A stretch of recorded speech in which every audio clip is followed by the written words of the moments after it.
Good morning, सुप्रभात, नमस्कार।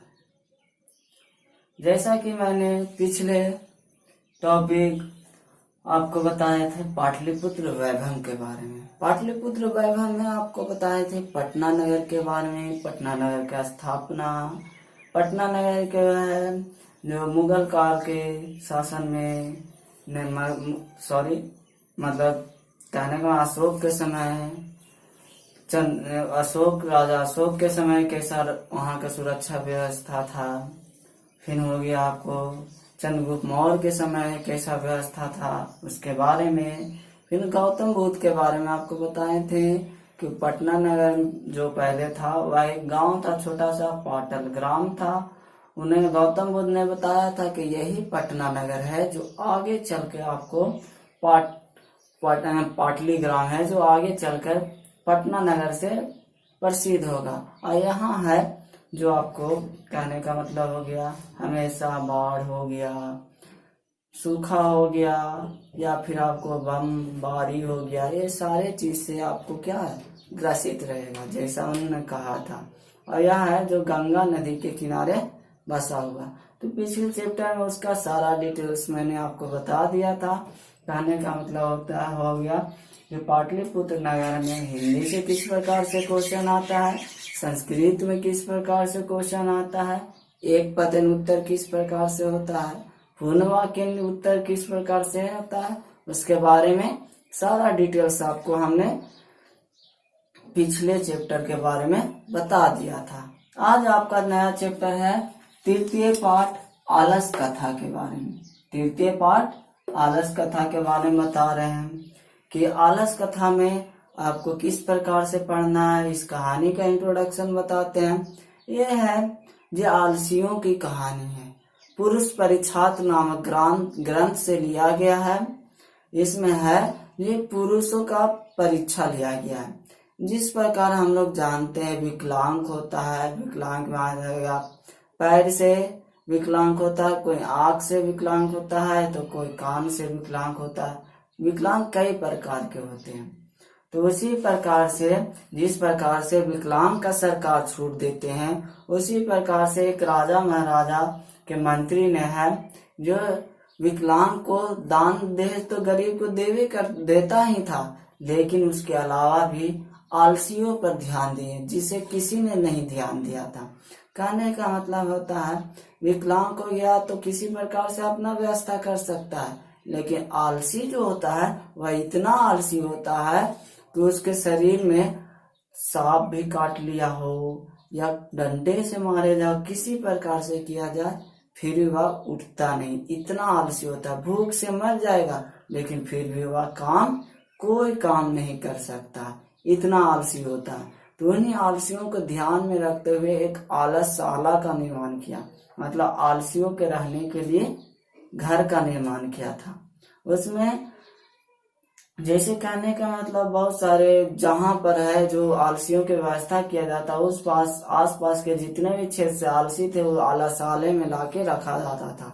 लेकिन आस पास के कहने का मतलब जो हो गए जो कहने का मतलब काम नहीं करने वाला, जो काम नहीं करना चाहता था। वैसे भी कई लोग थे जो चाहते थे कि मुझे घर बैठे भोजन मिले, मतलब अपने आप भोजन कुछ करना नहीं पड़े, दिखावा का आलसी यानी झूठ का आलसी करने वाले वह भी वहां पहुंच गए।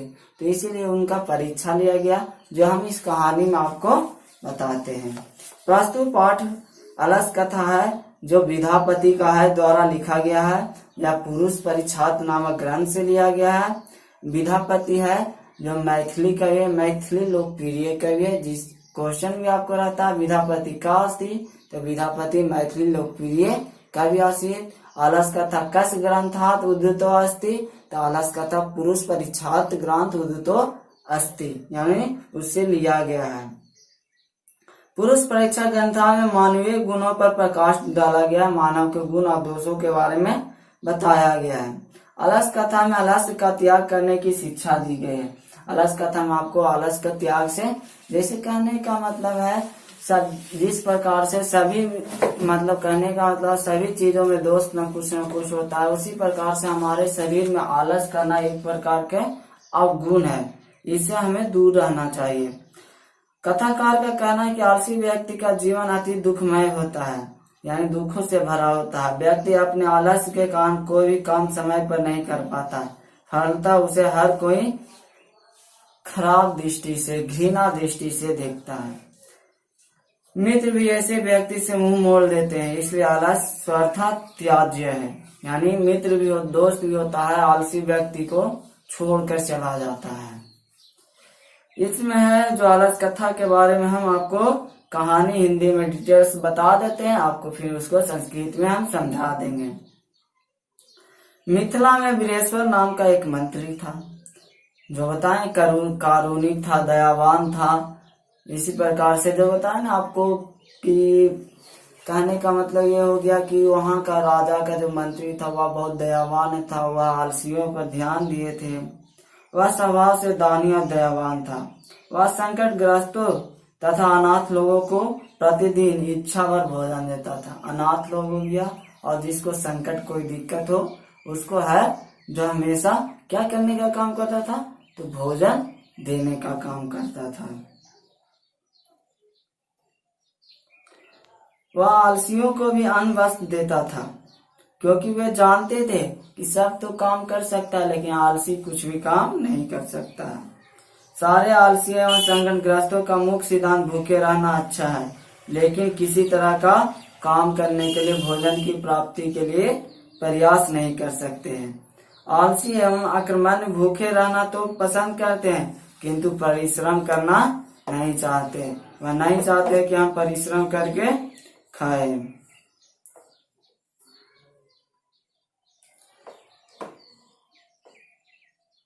जो आलसी लोग होते हैं बिना परिश्रम किए पसीना बहाए किसी तरह के जीने का प्रयास करते हैं। ऐसे आलसी लोग पेट की ज्वाला था भूख सहन कर लेते हैं, लेकिन थोड़ा सा परिश्रम नहीं कर सकते हैं। जबकि नीतिकार आलस्य को सबसे बड़ा दुश्मन मानता है, इसलिए हम सारे आलस्य का त्याग करके परिश्रम करने का प्रयत्न करना चाहिए, अन्यथा दूसरा की दया पर आश्रित हो जाएं, या फिर खुद परिश्रम करें या किसी पर आश्रित हो जाएं, वह भोजन देगा तो हम खाएंगे करेंगे, अन्यथा भूखे रहना पड़ जाएगा। सारे सुखों का मूल संगठन कौन ऐसा जीव है जो अपनी जाति का सुख देखकर न दौड़ता हो। उसी प्रकार ऐसा होगा जब आलसियों के लिए है जो कहने वीरेश्वर नाम मंत्री ने व्यवस्था कराया, तो देखा कि अपने मनुष्य जाति के लोग जा रहे हैं, आराम से रह रहे हैं, तो उसी में से कुछ धूर्त लोग, यानी कहने मतलब झूठ के आलसीपन दिखा के वहां पहुंच जाते हैं।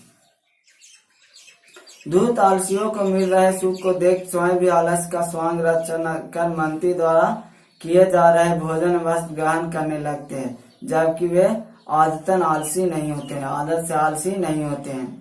वे बनावटी आलस का बहाना बनाकर कुछ दिन ही मुफ्त का भोजन ग्रहण कर पाते हैं, किंतु उनकी आलस की जब परीक्षा ली जाती है तब उनका भेद खुल जाता है, यानी वो पकड़े जाते हैं, उन्हें जान बचाकर भागना पड़ता है। तात्पर्य यह कि जो आदत जन्मजात होती है वह हर स्थिति में खरा उतरता है। उसी प्रकार से एक परीक्षा लिया गया था। परीक्षा में क्या किया गया था, जब देखा वीरेश्वर नाम मंत्री बहुत सारे धूर्त आलसी लोग हैं जो वहां पहुंच रहे हैं कुटिया में जहां व्यवस्था किया गया है, तब सोचा मेरा तो खजाना भोजन सारे चीज नष्ट हो जाएंगे, इतना तो मेरे क्षेत्र में आलसी नहीं है, तो फिर इतना आलसी कहाँ से आ गया। तो इसलिए है यह देखकर है जो उन्होंने सोचा कि उनकी परीक्षा लिए जाए कि वह सही में आलस्य है या फिर आलस्य का ढोंग रचा रहे हैं, इसके लिए परीक्षा किया जाए। तब है जो क्या किया, उस घर में जहां पर आलसी लोग रहते थे घर में आग लगा दिया गया। तो आग फैलते हुए देखकर सभी धूर्त भाग गए। बाद में थोड़ा आलस करने वाले भी भाग पड़े, क्योंकि अगर नहीं भागे तो उसकी मृत्यु हो जाए। लेकिन 4 लोग हैं जो सोए हुए रह गए, वह पूर्ण रूप से आलसी थे। एक ने कहा इतना शोरगुल बाहर क्यों है, इतना हल्ला क्यों हो रहा है। तो दूसरे ने कहा लगता है इस घर में आग लगी हुई है। दूसरे व्यक्ति ने, दूसरे आलसी ने कहा इस घर में आग लगी हुई है। तो तीसरे ने कहा कोई भी वैसा धार्मिक नहीं है जो अभी भीगे हुए कंबल से हमें ढक दे ताकि हम बच जाए। भीगे हुए कंबल से ढक देगा तो बच जाए कि नहीं? आग उस पर तो लगेगा नहीं, कंबल में आग पकड़ता नहीं जल्दी। तो चौथा बोलता है, अरे वाचाल तुम कितने बात करते हो, चुप क्यों नहीं रहते हो, चुपचाप सो। देखिए इतना आलसी है कि बात भी करने नहीं देता है। ये सारे क्रियाकलाप जो कार्य कर रहे थे चारों आलसी, उसको है जो वहां के रक्षा कर्मी थे, सुरक्षा कर्मी थे, वह देख रहे थे। सुरक्षा कर्मी देखा कि लगता है ये कन्फर्म है, मतलब पूर्ण रूप से आलसी है, अगर हम इसे नहीं बचाव करते हैं तो आग में ये झुलस कर मर जाएंगे। तो क्या होगा, वह स्थिति को देखते हुए आलसी को है जो बाल पकड़ के घींचते हुए है जो उस कुटिया से बाहर निकाल देते हैं। क्या करते हैं? निकाल देते हैं चारों के। उसके बाद वो चारों है जो बच जाते हैं। क्या हो जाते हैं? बच जाते हैं। अब आलसियों, जो जितने भी आलसी, 4 आलसी बचे, अब उसी को अच्छे तरह से भोजन, वस्त्र, ये सारे की व्यवस्था मंत्री ने कर दी ताकि है ये 4 आलसियों को पूर्ण रूप से सारे चीज मिल सके, क्योंकि वो लोग तो बनावटी थे तो वो लोग तो भाग गए।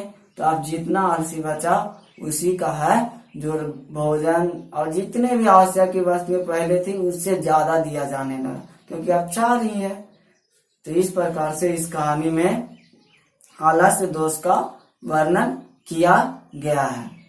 अब अगले पार्ट में आपको पार्ट 1 है जिसमें आपको है क्या बताएं, पार्ट 1 में आपको हम इस कहानी का डिटेल्स बताएं। अगले पार्ट 2 में है जो आपको हम बताएंगे इसका क्वेश्चन आंसर, संस्कृत में क्वेश्चन आंसर इसका बताएंगे, और आपको है जो हिंदी में किस प्रकार से क्वेश्चन आंसर पूछता है वो आपको है ये फुल डिटेल्स अगले पार्ट 2 में देंगे।